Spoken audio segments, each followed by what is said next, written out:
It's now feared that the death toll from the wildfires in Greece could be more than 100, making it the worst disaster of its kind in post-war Europe.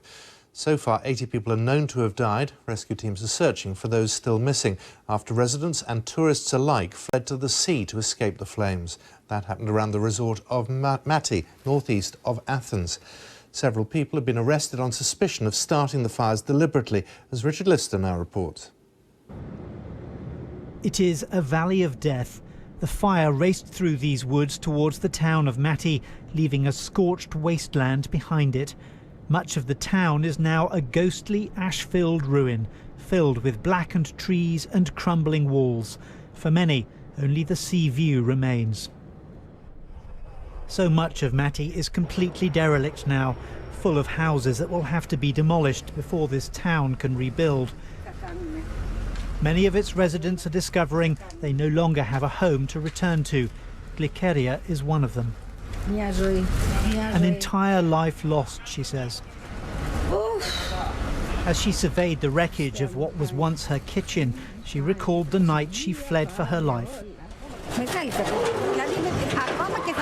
It's a huge disaster.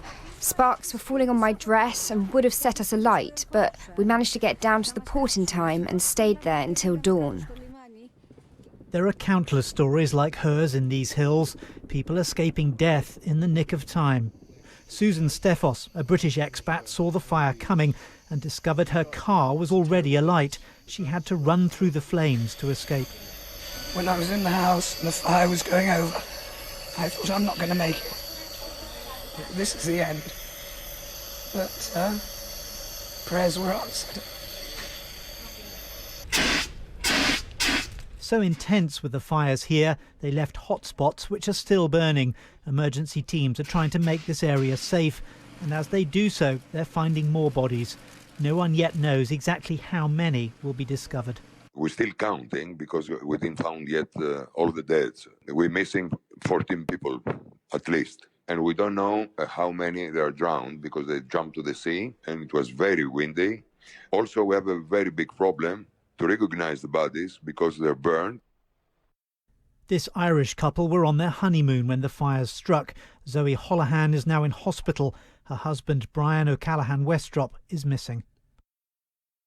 Escaping to the beach did save many people's lives. The Coast Guard eventually pulled hundreds to safety from these shores. Residents and tourists alike all wondering whether they'd see their homes again.